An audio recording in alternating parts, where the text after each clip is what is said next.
I wasn't supposed to be home that day, and maybe that's why everything felt so off from the moment I stepped out of the taxi. My flight had been moved up unexpectedly, a last-minute change from the airline, and I'd spent the whole ride back from the airport thinking about how I'd surprise Delilah and the kids. I pictured their faces lighting up when I walked through the door, maybe with a bag of donuts or those little breakfast sandwiches they loved from the corner shop. I'd been gone for 3 days on a work trip, and all I wanted was to be the husband who didn't just bring home a paycheck but showed up when they least expected it. I even smiled to myself in the back seat, imagining my 6-year-old, Tommy, running at me with his arms wide open, or little Ellie, barely 2, giggling as I scooped her up. It was a good plan, a solid one, until I turned onto our street and saw something that made my stomach twist. The first thing I noticed was the kids in the front yard. Not playing, not laughing, just wandering. Tommy was barefoot, kicking at the grass like he didn't know what else to do. 4-year-old Sarah was sitting on the edge of the porch, her hair a mess, tugging at the hem of her pajama shirt. And Ellie, Ellie was toddling near the driveway, her diaper sagging, her tiny hands reaching for something I couldn't see.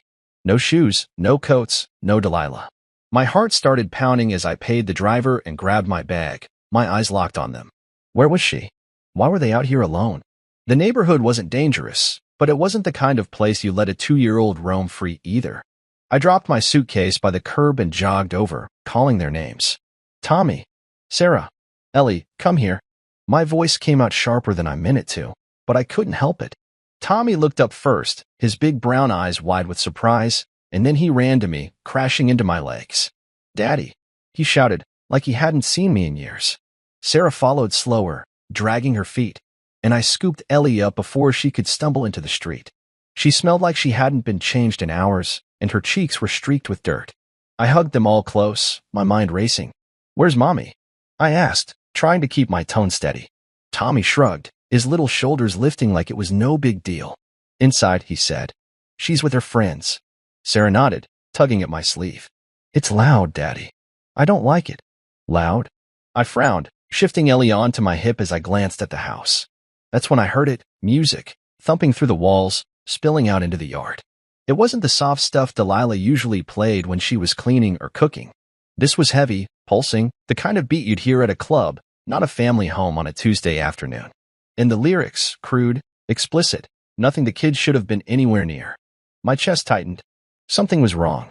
I set Ellie down next to Tommy and told them to stay put, right there on the porch.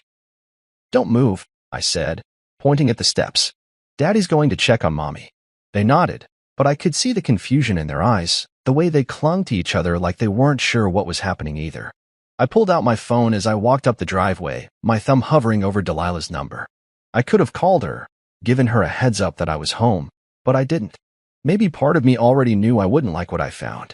The closer I got to the front door, the louder the music got, and now I could hear voices too, laughter, shouting, a mess of sounds that didn't belong in my house. My kids were out here, barefoot and forgotten, while whatever this was went on inside. I stopped at the door, my hand on the knob, and took a deep breath. I didn't know what I was about to walk into, but I knew it wasn't good. My other hand dialed 911 instead. The operator picked up fast. 911. What's your emergency? Her voice was calm, professional, but I could barely keep mine steady.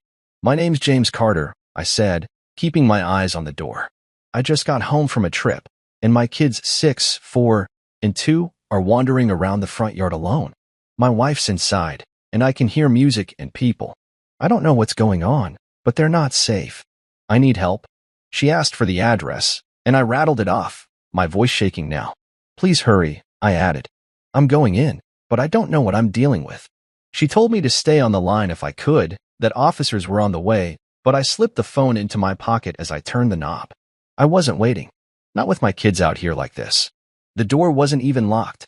I pushed it open, and the noise hit me like a wave. Music, voices, the clink of glass.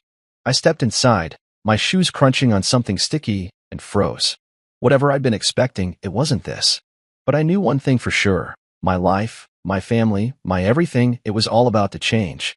I stood there in the doorway, the phone still warm in my pocket from the 911 call, as 3 police officers brushed past me into my house. The air hit me first, thick with the sour stink of spilled beer and something sweeter, maybe wine or those fruity drinks Delilah liked. My eyes took a second to adjust to the dim light, the curtains drawn tight like they were hiding something, and then I saw it all. The living room, my living room, where Tommy built his block towers and Sarah watched her cartoons, looked like some cheap bar I'd never step foot in.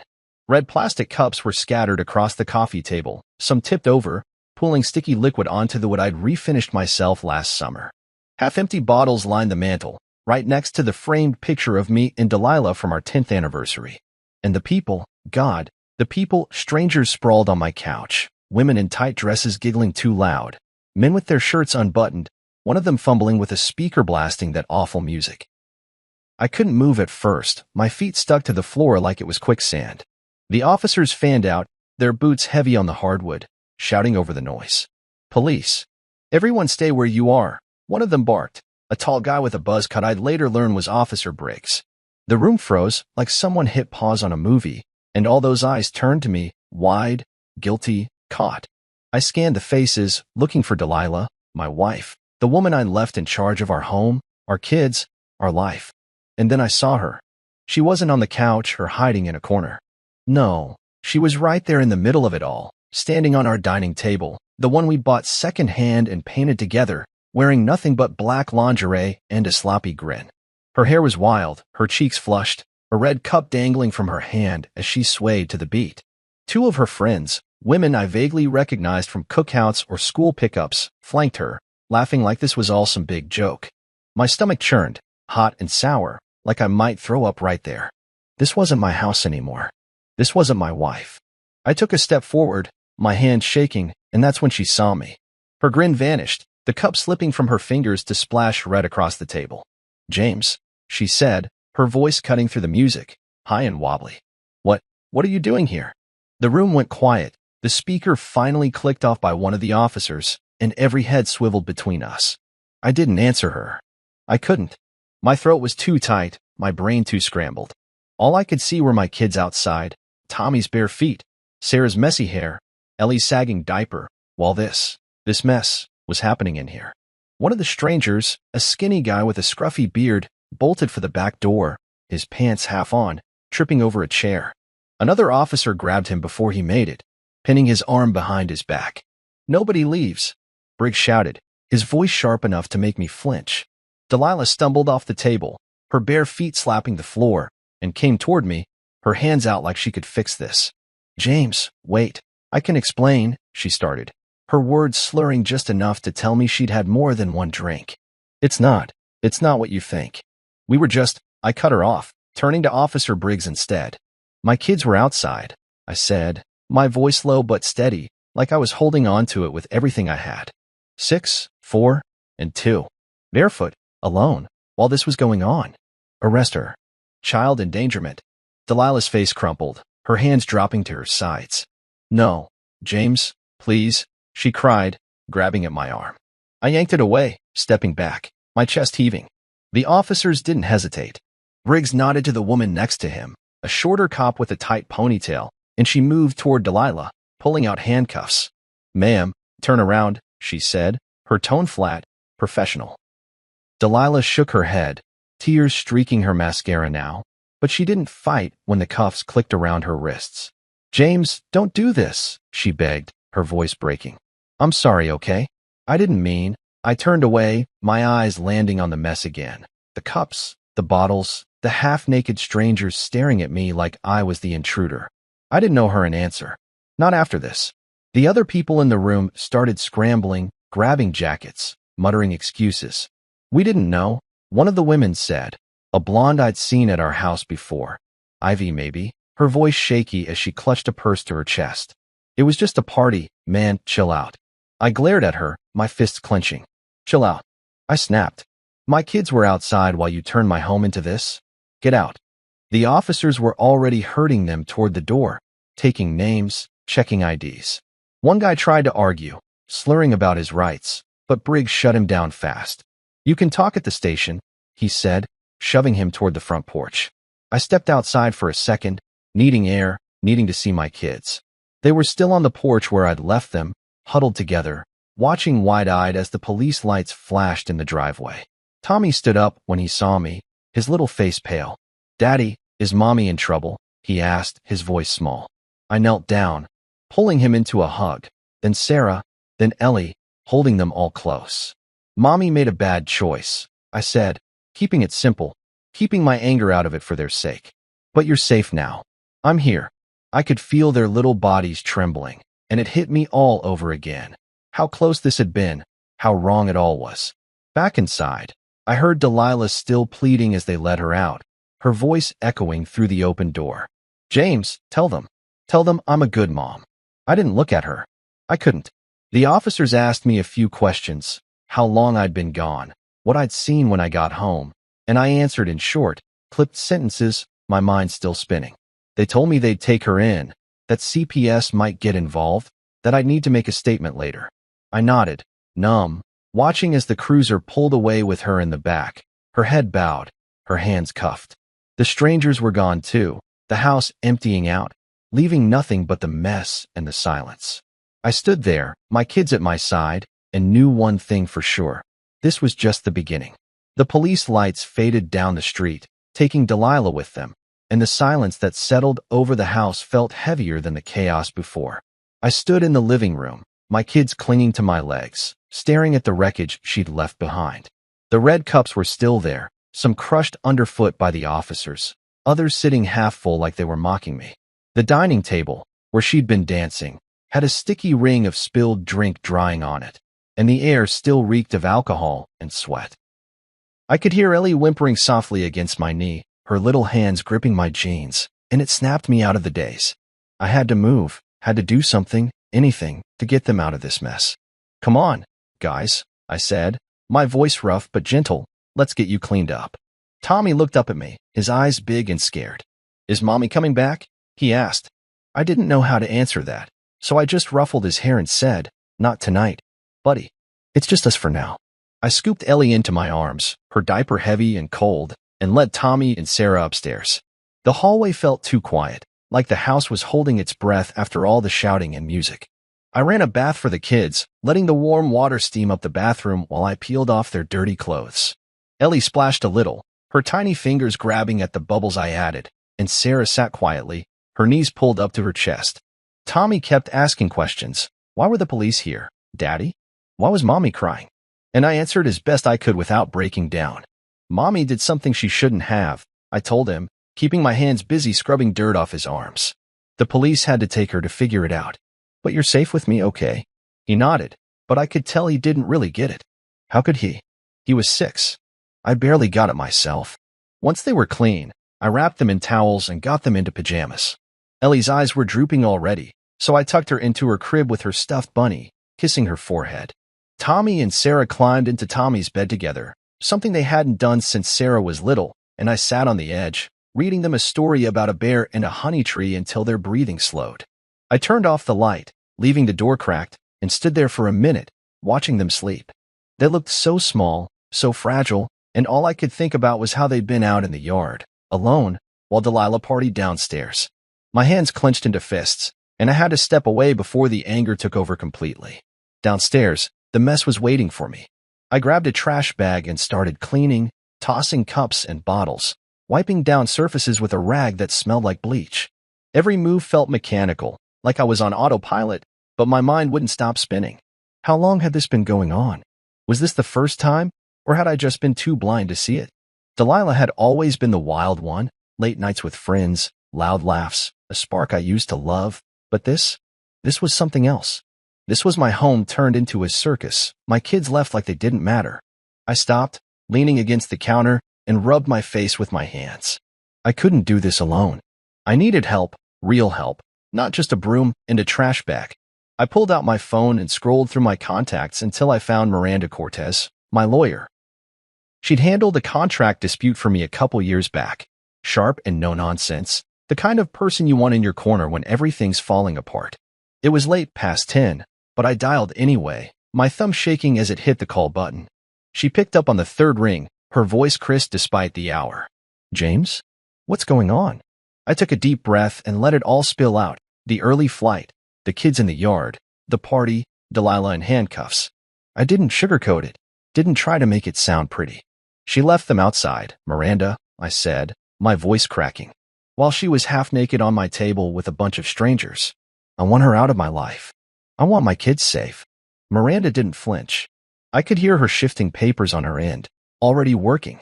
Okay, James, listen to me, she said, calm but firm. We've got a solid case here. Child endangerment's no small charge, and you've got witnesses, the police, the neighbors if they saw anything.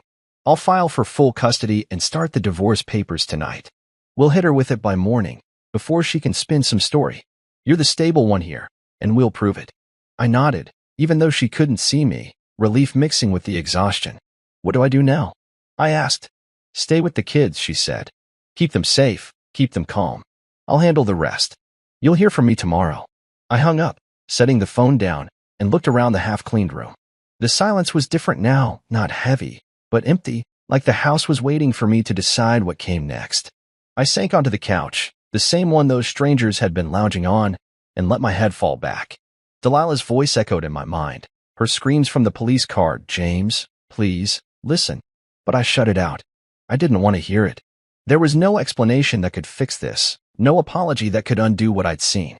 She'd betrayed me, sure, but worse, she'd betrayed them, Tommy, Sarah, Ellie, my kids, my everything. I grabbed a blanket from the armrest and pulled it over me, too tired to climb the stairs again. Sleep didn't come easy, not with the images flashing behind my eyes, Delilah on the table, the red cups, the kids' scared faces, but I knew one thing as I lay there. I wasn't hesitating. This wasn't a mistake I could forgive, a fight we could patch up over coffee. This was the end of us, the end of her hold on our family. Miranda's words stuck with me by morning, and I clung to them like a lifeline. Tomorrow, I'd start over. For me. For them. And Delilah? She could scream all she wanted. I was done listening. The sun was barely up when I heard the first buzz of my phone on the coffee table. I'd fallen asleep on the couch, the blanket tangled around my legs, my neck stiff from the awkward angle. The kids were still upstairs, hopefully sleeping through the mess of last night, and the house was quiet except for that insistent vibration. I rubbed my eyes, groggy and sore, and reached for the phone. Delilah's name lit up the screen, a text that started with James, I'm so sorry, and went on from there. I didn't read the rest. I swiped it away, my thumb hovering over the block button, but I didn't press it, not yet. She'd been released on bail, just like Miranda said she might be, and now here she was, trying to claw her way back into my head. I set the phone down, face down, and stood up, stretching the ache out of my back. I wasn't ready to deal with her, not after what I'd walked into. The living room still smelled faintly of beer, even after my half-hearted cleanup. I grabbed a mug from the kitchen and started the coffee maker, needing something to shake off the fog. While it brewed, I checked on the kids, Tommy and Sarah still curled up together in his bed, Ellie snoring softly in her crib. They looked peaceful, like last night hadn't touched them, and I wanted to keep it that way. I closed their doors quietly and went back downstairs, the coffee's bitter smell filling the air. My phone buzzed again as I poured a cup, another text from Delilah. Please, just talk to me, it said when I glanced at it. I clenched my jaw and ignored it, taking a sip that burned my tongue. She didn't get to beg now, not after leaving our kids outside like stray dogs while she played party queen. Then the flood started. My phone lit up with messages, not just from her but from her friends, people I'd trusted in my home, people who'd smiled at me over barbecues and birthday cakes. Ivy, the loud one with the fake laugh, sent a long one. James, it wasn't a big deal, just a girls' night that got out of hand. Delilah didn't mean any harm. Can I come by for my jacket? I stared at the words, my grip tightening on the mug. A girls' night? That's what she was calling it? I remembered her standing by the table, egging Delilah on, a drink in her hand while my kids wandered the yard. I didn't reply. Another text came in, this one from some guy named Mark I barely knew, Delilah's coworker. Maybe. Hey man, sorry about last night. We didn't know you'd be home. It was just fun. No one got hurt. No one got hurt? I wanted to throw the phone across the room, but I set it down instead, my hands shaking. I took my coffee to the porch, needing air, needing space from The morning was cool, the grass still wet with dew, and I could see the spot where Ellie had been toddling, so close to the street. My chest tightened all over again. They could have been hit by a car, snatched by some creep, anything, and Delilah's crew thought no one got hurt was good enough. I sat on the steps, the same ones where Tommy and Sarah had waited for me, and let the anger simmer. I wasn't going to answer them. Let them squirm, let them wonder what I'd do next. They didn't deserve my time, not after turning my house into their playground. Miranda called around 8, her voice cutting through the quiet like a lifeline. Papers are filed, she said, no small talk, straight to it. Custody request and divorce petition went in at dawn. The police reports with the court now, body cam footage too. It's damning, James. Neighbors saw the kids outside, heard the noise. We've got this locked down. I nodded, sipping my coffee, feeling the first real breath of relief since I'd walked in that door. What's she going to do? I asked. Miranda paused, then said, she'll try to explain it away, probably cry to the judge about being a good mom. But the evidence doesn't lie. You just keep doing what you're doing, stay steady, take care of the kids. I'll handle her. I thanked her, hung up, and leaned back against the railing. Steady. I could do that. The phone kept buzzing all morning, Delilah again, then Ivy, then someone I didn't even recognize. I stopped looking after a while, letting them pile up unread. Delilah's messages got longer, more desperate. I messed up. James, I know I did, but don't take the kids from me. And I could almost hear her voice, that pleading tone she used when she wanted me to forgive her for something small, like forgetting to pay a bill. But this wasn't small. This was everything. I pictured her sitting in some holding cell last night, then walking out this morning, thinking she could text her way out of it. She didn't get it. This wasn't about me being mad. This was about Tommy, Sarah, Ellie, about the life I'd built for them, the one she'd thrown away for a night of red cups and strangers. By noon, I'd had enough. I turned the phone off completely and focused on the kids. They woke up slow, rubbing their eyes, asking for cereal. I made them breakfast, sat them at the kitchen table, the one spot that didn't feel tainted, and watched them eat. Tommy spilled milk, Sarah giggled at him, and Ellie banged her spoon like it was a drum. Normal. That's what I wanted for them, what I'd fight for. Delilah's friends could keep texting, keep making excuses, but I wasn't budging. Ivy's jacket. She could rot without it. Mark's sorry. He could shove it. I had the police report, the footage, the truth, and Miranda had my back. I cleaned the kitchen after lunch, the phone still silent on the counter. I didn't turn it back on. Let them squirm. I thought again, scrubbing a plate harder than I needed to. Let them sit in it, wonder what I'd say, what I'd do. They'd turn my world upside down, and I wasn't giving them an inch. Not Delilah, not her crew, not anyone. This was my line in the sand, and I wasn't crossing it for her tears or their lies. I'd wait for Miranda's next move, keep my kids close, and let the rest of them sweat it out. They'd earned it. The courtroom smelled like old wood and stale coffee, and I sat there on a hard bench, my hands folded tight in my lap, waiting for the judge to call our case. Miranda sat next to me, her briefcase open on the seat, papers neatly stacked like she'd done this 100 times before. She probably had. I'd barely slept, my mind replaying the last few days, Delilah's arrest, the kids' scared faces, the endless texts I'd stopped reading. But now it was real, official, stamped with court dates and legal terms I didn't fully understand. Miranda leaned over, her voice low. You've got this, James. The evidence is airtight. Just tell the truth when they ask. I nodded, my throat dry, and adjusted my tie. I wasn't nervous about speaking. I was nervous about seeing her again. The bailiff called our names, and I stood, smoothing my shirt, feeling every eye in the room on me. Delilah was already there, sitting at the other table with her lawyer, a skinny guy in a cheap suit who kept shuffling papers like he was stalling. She didn't look at me, not at first. Her hair was pulled back, her face pale, nothing like the woman I'd caught on my dining table. The judge, an older woman with sharp eyes behind thick glasses, started reading the case details. Custody hearing, emergency motion, child endangerment charges pending. It sounded so cold, so far from the life we'd had. But I listened hard, keeping my focus on her voice instead of Delilah's hunched shoulders. Miranda went first, standing up smooth and confident. She laid it all out, the police report, the body cam footage showing the party, the kids outside in the yard. She played a clip on a small screen, and I had to grip the edge of the bench to keep steady. There it was again, the red cups, the strangers, Delilah laughing in her lingerie while the officers shouted for everyone to freeze. The judge watched, her face blank, but I could see her pen moving, taking notes.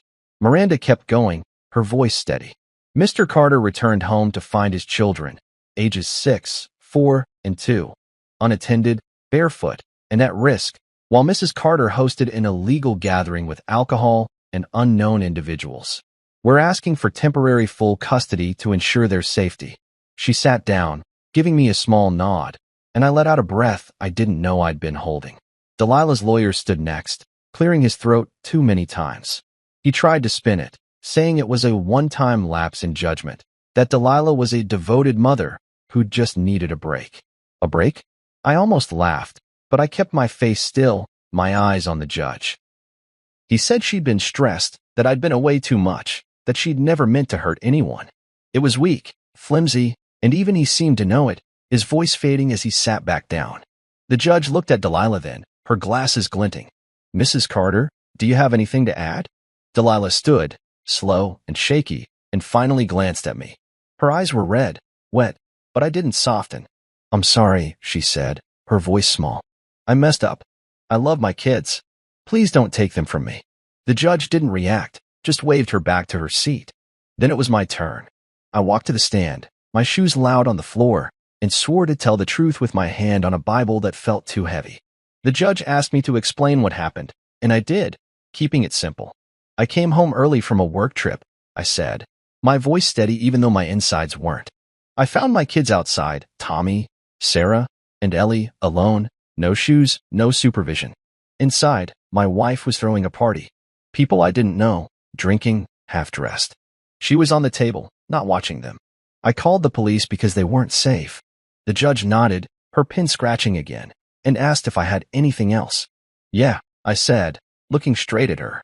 "I just want my kids protected. That's all." I stepped down, my legs wobbly, and sat back next to Miranda. She squeezed my arm, quick and quiet. The judge didn't take long. She flipped through her notes, then looked up. "Based on the evidence, police documentation, witness statements, and the clear neglect shown, temporary full custody is granted to Mr. Carter, effective immediately. Mrs. Carter's visitation will be suspended pending the criminal investigation. Next hearing in 30 days. Her gavel hit the desk, sharp and final, and I felt the air rush out of me. Miranda smiled, small but real. "Good start," she whispered. Delilah didn't move, just stared at the table, her lawyer patting her shoulder like that'd fix anything. I didn't stick around. I grabbed my jacket and left, the courthouse halls echoing behind me. That afternoon, I moved us into a rental, a clean, furnished place a few miles away. No trace of Delilah's mess. It had a small yard, a kitchen with a big table, and enough bedrooms for the kids to spread out. I unpacked their stuff first, Tommy's toy cars, Sarah's stuffed bear, Ellie's bunny, trying to make it feel like home. They wandered around, quiet at first, but Tommy found a soccer ball in the garage, and soon he and Sarah were kicking it outside while Ellie clapped from the grass. I watched them through the window, my chest loosening a little. They were okay. We were okay. Meanwhile, Delilah was falling apart. Miranda called later with updates. Her license got suspended after a DUI check from the night before, tied to the party. CPS was sniffing around, asking questions. She'd been cited again, something about causing a scene at a friend's place after she couldn't post bail a second time. I didn't care about the details. She'd made her bed, and I wasn't lying in it anymore. I hung up, turned off the phone, and went outside to join the kids. Tommy kicked the ball to me, grinning, and I kicked it back, the sun warm on my face. This was my world now, small, messy, but mine. Delilah could crash and burn all she wanted. I had what mattered, and I wasn't letting go. I sat on the couch in the rental, a cold beer in my hand, staring at the TV even though it wasn't on. The kids were asleep upstairs, Tommy sprawled across his bed, Sarah curled up with her bear, Ellie snoring in her crib, and the house was quiet, just the hum of the fridge in the kitchen. It had been a week since the court gave me custody, and we were settling in, finding a rhythm. But my mind wouldn't rest. I kept thinking about Delilah, not because I missed her God, no, but because I couldn't wrap my head around how she'd let it get this far. She'd always been the wild one, the one who'd drag me to late-night diners or dance in the living room when the kids were asleep. I used to love that about her, how she'd light up a room. Now all I could see was her on that table, laughing while our kids wandered outside, and it made me wonder how long I'd been blind. I took a sip of the beer, the bottle sweating against my palm, and leaned back. I'd been the steady one, the guy who paid the bills, fixed the leaks, made sure we had a plan. Delilah called me uptight, said I needed to loosen up, live a little. I'd laugh it off, tell her someone had to keep the ship afloat. But maybe she'd been right about me being boring, because I never saw this coming. Not the party, not the strangers, not the way she'd toss our life aside like it was nothing.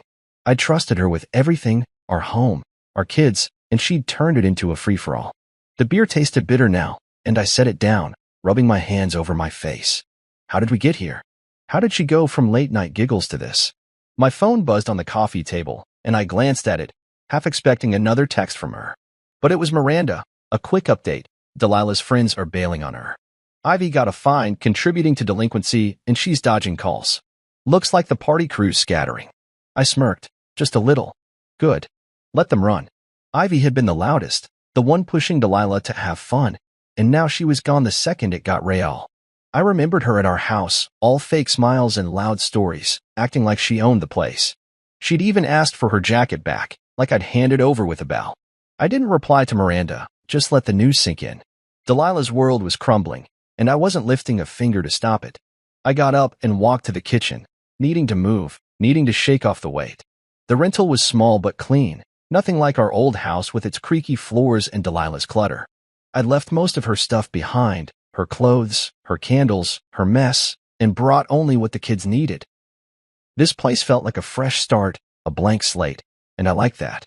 I opened the fridge, grabbed a water instead of another beer, and leaned against the counter, staring out the window at the dark yard.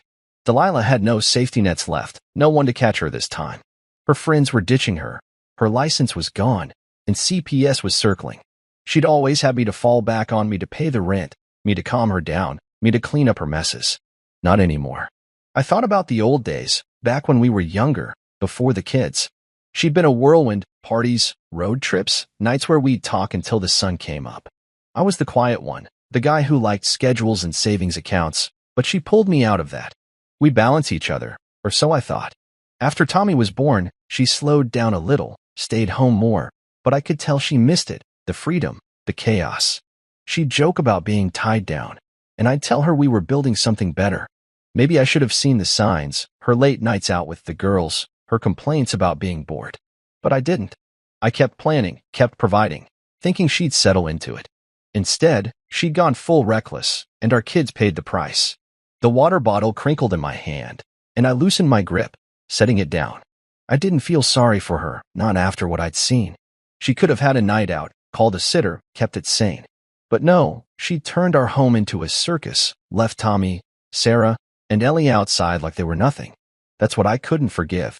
I could handle her cheating, her drinking, her lies to me, but not to them. They were innocent, and she'd thrown them away for a cheap thrill. I walked back to the couch, sinking into it, my head heavy. She was alone now, and I was glad. Let her figure it out without me holding her hand. I flipped on the TV, keeping the volume low, just to fill the silence. Some old sitcom flickered on, canned laughter echoing through the room, but I barely watched. My mind kept drifting to Ivy, to the others who'd been there that night. They'd scattered like rats, leaving Delilah to face the heat. Miranda said Ivy's fine was light, just a slap on the wrist, but it was enough to spook her. She'd cut contact, probably pretending she'd never been part of it. The rest of them too, Mark, the other faces I didn't know, they were gone, leaving Delilah to crash on her own. I didn't care where they went, as long as they stayed out of my life. The clock on the wall ticked past midnight, and I stretched out on the couch, too tired to climb the stairs. I pulled the blanket over me, the same one from that first night, and closed my eyes. Delilah had been the free spirit, the one who danced barefoot and laughed too loud, but that didn't excuse this.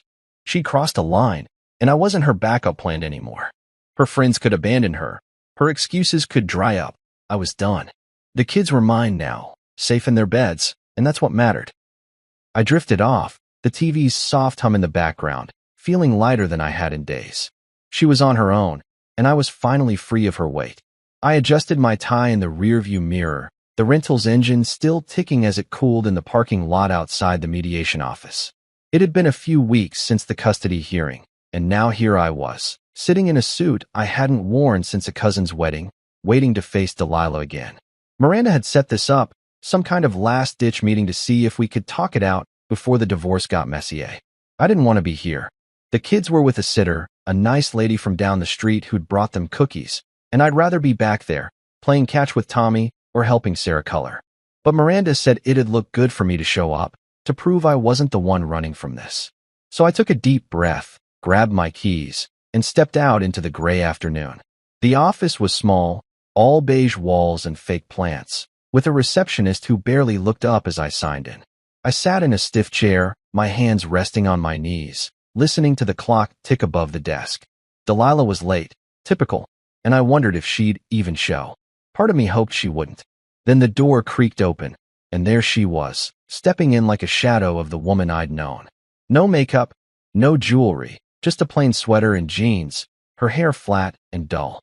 She looked like she hadn't slept in days, her eyes sunken, her shoulders slumped.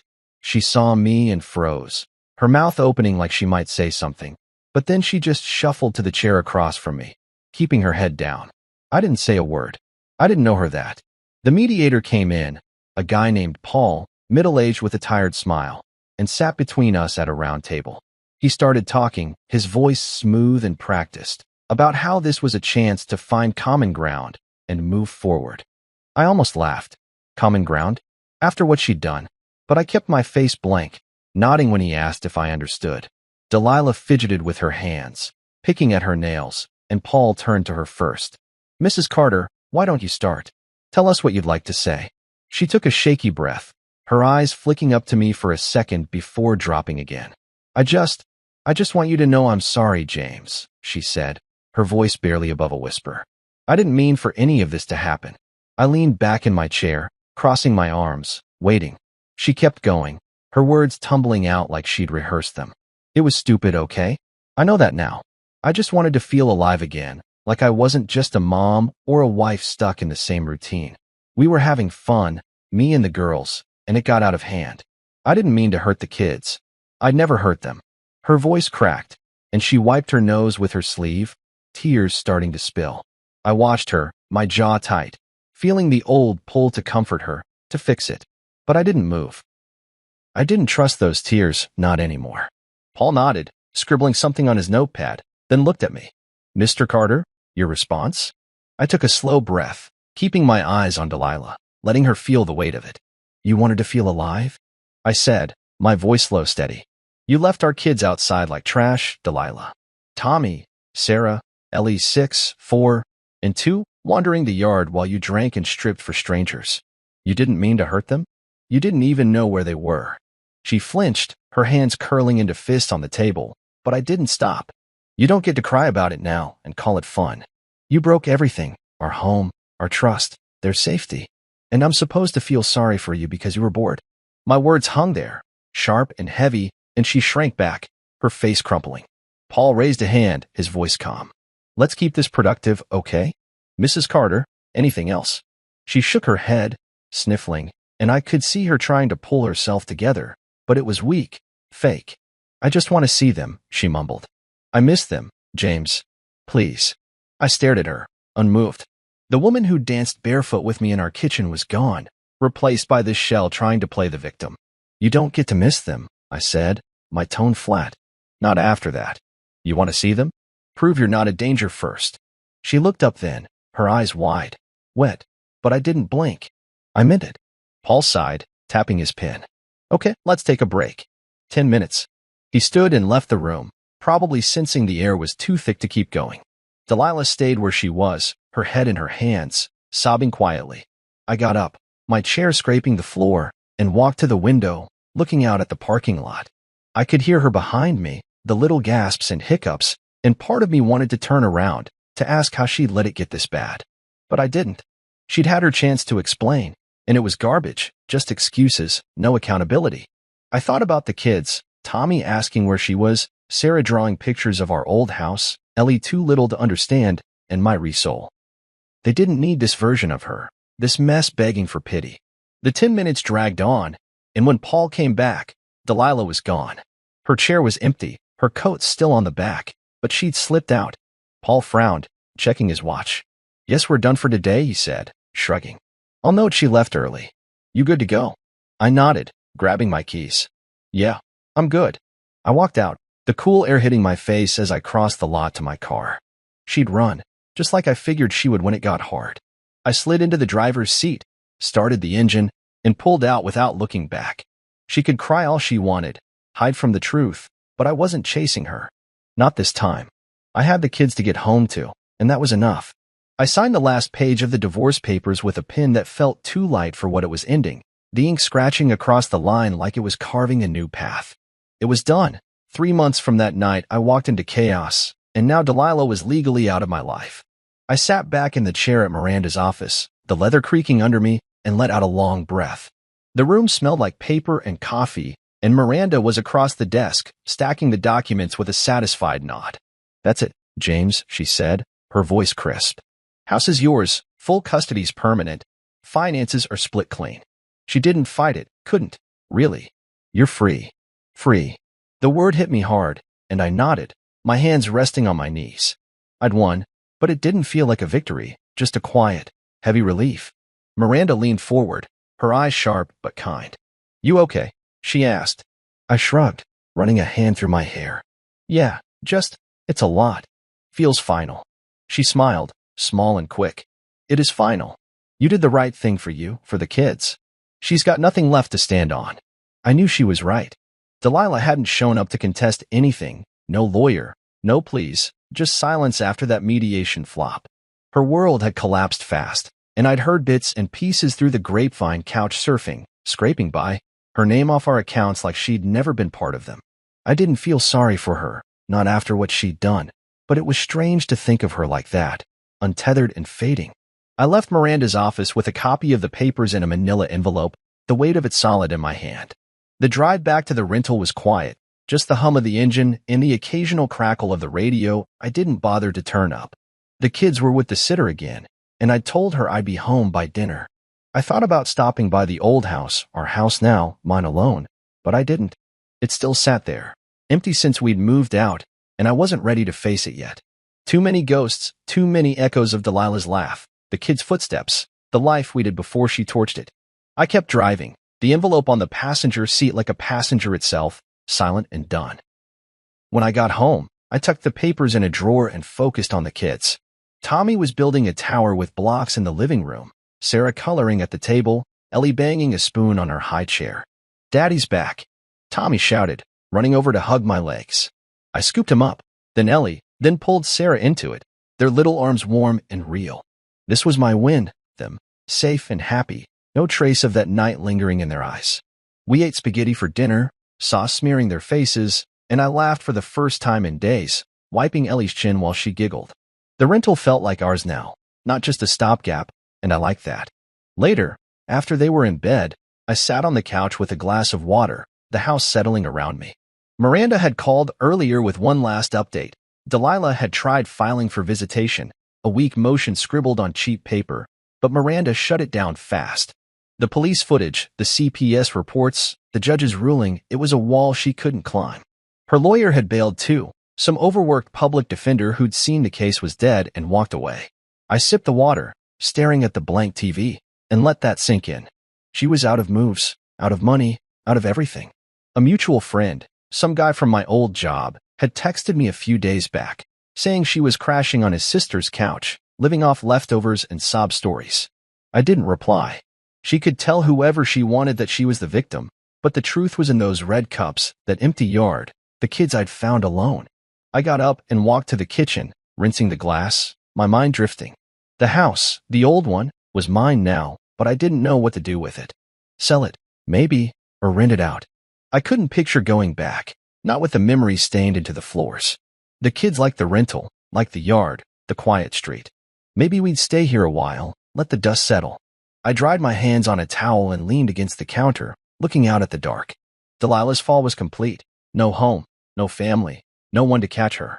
I'd heard she'd tried calling Ivy, begging for help, but Ivy had blocked her, too busy dodging her own fines to care.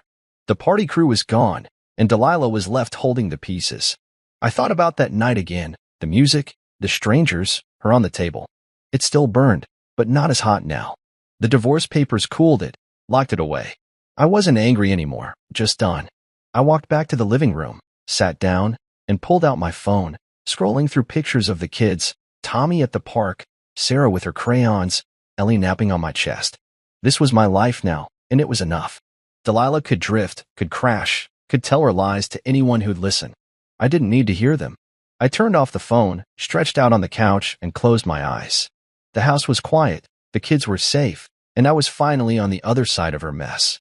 Everything she'd had, our home, our family, our future.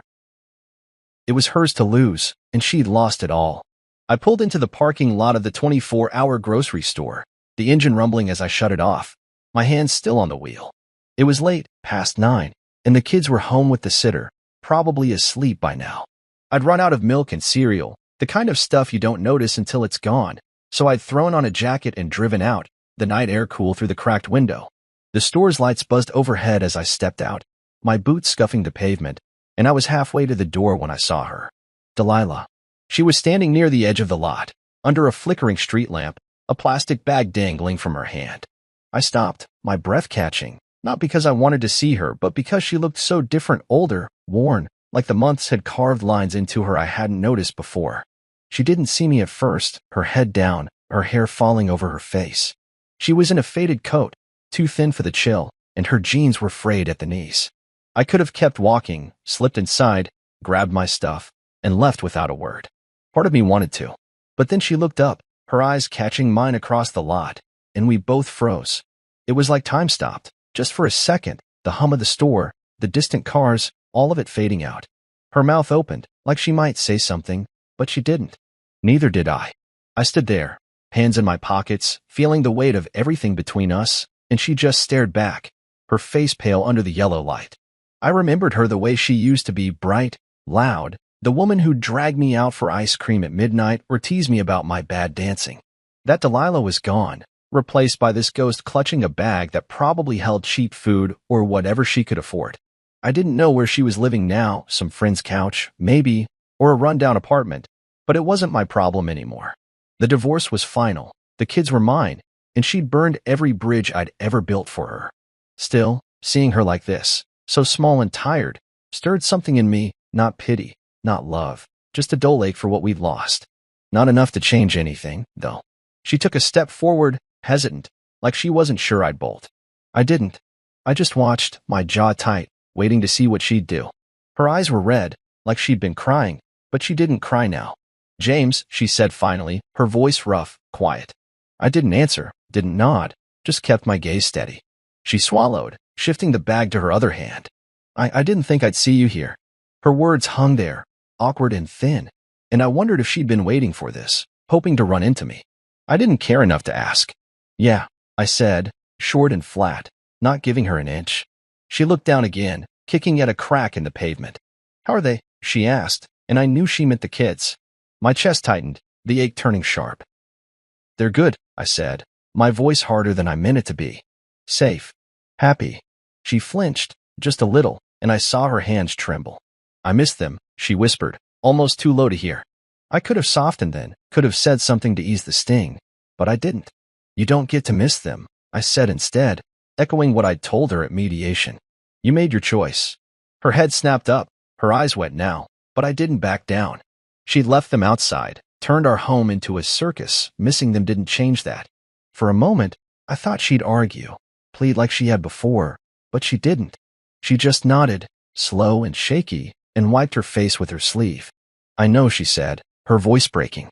"I know I messed up. She stopped, like she didn't have the words, and I didn't help her find them. I didn't want to hear it. I'd heard enough excuses, enough tears, and none of it brought back the trust she'd shattered.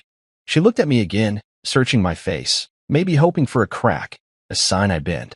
But I didn't. I stood there, solid, letting her see the wall I'd built, not out of hate, but out of necessity. She turned away then, her shoulders hunching, and I thought that was it. She'd walk off, disappear into the night. But she paused, glancing back one last time. "Take care of them," she said, her voice so soft it almost got lost in the wind. I didn't answer, didn't need to. She knew I would. She shuffled off, her bag swinging against her leg, heading toward the bus stop at the corner. I watched her go, her figure shrinking under the streetlights, until she was just a blur in the dark. No words, no fight, just silence. It was the cleanest goodbye we'd ever had. I turned and walked into the store, the automatic doors hissing open, the fluorescent lights harsh after the dim lot. I grabbed a cart, my hands steady now, and moved through the aisles, milk, cereal, some fruit for the kids. The normal stuff, the stuff that kept us going. I didn't look back, didn't check if she was still at the stop. She was a ghost in my rearview now, a shadow I'd passed by and left behind. I paid at the register, the cashier chatting about the weather, and I nodded, half listening, my mind already on getting home. The bag crinkled in my hand as I walked to the car, the night quiet again, and I slid into the driver's seat. I started the engine, the headlights cutting through the dark, and pulled out of the lot. Delilah was gone, out of sight, out of my life, and I felt the last thread snap, the one that had tied me to her even after everything. I drove home, the road stretching ahead, and thought about the kids, Tommy's laugh, Sarah's drawings, Ellie's sleepy hugs. That's what mattered, what I'd hold on to. Delilah could fade, could carry her regrets wherever she went. I'd said everything I needed to with my silence, my steps away from her. The past was done, and I was moving forward.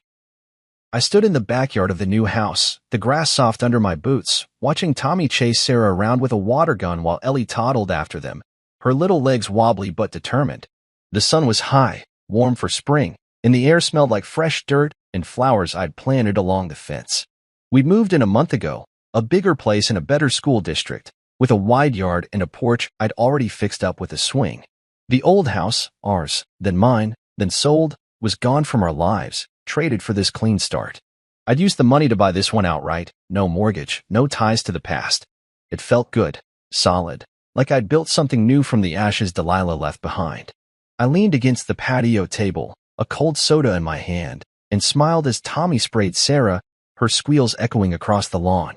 The dog barked from the deck, a scruffy mutt we'd named Rusty, picked up from the shelter a couple weeks back. He bounded down the steps, joining the chaos, and Ellie clapped her hands, giggling as he licked her face. I'd never been a dog guy, but the kids begged, and now here he was, part of the crew. I took a sip of the soda, the fizz sharp on my tongue, and thought about how far we'd come.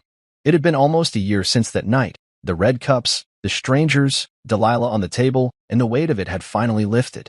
The rental was a memory, the divorce papers were filed away, and the kids were thriving. Tommy was in first grade now, Sarah in preschool, Ellie talking more every day. They didn't ask about her much anymore, and I didn't bring her up. This was our life, and it was good. I'd switched to remote work last fall, trading the office for a desk in the spare room, so I could be around more. It meant I could drive Tommy to Little League, coach his team on weekends, watch him swing a bat like he was born for it. I'd sit in the bleachers with Ellie on my lap, Sarah next to me with a juice box, cheering him on. The other parents knew me as the guy who showed up, the one who didn't miss a game, and I liked that. It wasn't about proving anything, just being there, steady, the way I'd always wanted to be. I'd come home after practice, cook dinner, nothing fancy, spaghetti or burgers, and we'd eat together, the kids chattering about their day. It was simple, but it was ours. My phone buzzed in my pocket, and I pulled it out, glancing at the screen. Another text from a number I didn't save, probably hers. It happened every few months, a random message, short and vague, like, hope you're okay, or tell the kids hi. I never opened them, never replied. I'd blocked her once, but she'd switch numbers, and I stopped bothering. She was out there somewhere, living whatever life she'd scraped together, but she wasn't part of this. I deleted the text without reading it, slipped the phone back, and took another sip of soda. She could send all the messages she wanted, none of them would reach me. Not really. I'd rebuilt from scratch, and she didn't fit here. I walked over to the kids, Rusty barking at my heels, and grabbed the water gun Tommy dropped. Gotcha, I said, spraying him as he ran, his laugh loud and wild. Sarah turned on me, snatching a second gun from the grass, and soon we were all soaked, Ellie splashing in a puddle nearby. I scooped her up, her wet hands grabbing my shirt, and spun her around, her giggles mixing with the breeze. This was freedom, not just from Delilah, but from the anger, the hurt, the mess she'd made. I set Ellie down, wiping water from my face, and watched them play, my chest full in a way it hadn't been in years. The new house had taken some work, painting walls, fixing a leaky faucet, hanging pictures of the kids in the hall. I'd kept it simple, no clutter, just what we needed. The backyard was the best part, though, a big space for them to run, a tree I'd hung a tire swing on, a spot for Rusty to dig. We'd had a barbecue last weekend, invited some neighbors and Tommy's coach, and it felt right, like we belonged. I grilled burgers, the kids played tag, and no one asked about Delilah.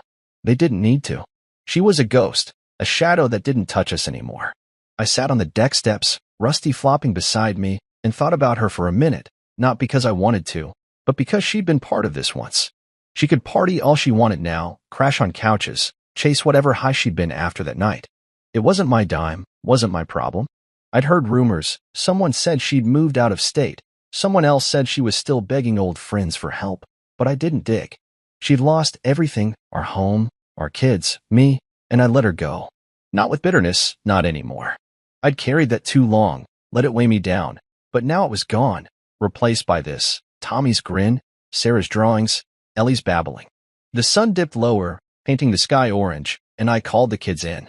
Time to dry off. I shouted, and they groaned but ran over, Rusty trailing behind. I grabbed towels from the deck, wrapping them up, their wet hair sticking to their faces. Can we have ice cream? Sarah asked, her eyes big. I laughed, ruffling her hair. Yeah, why not? We went inside, the kitchen warm and bright, and I scooped vanilla into bowls, adding sprinkles for Ellie. They sat at the table, spoons clinking, and I joined them, my own bowl in hand. This was it, my freedom. Delilah was a memory I didn't need, a chapter closed. I was here, with them, and that's all that mattered.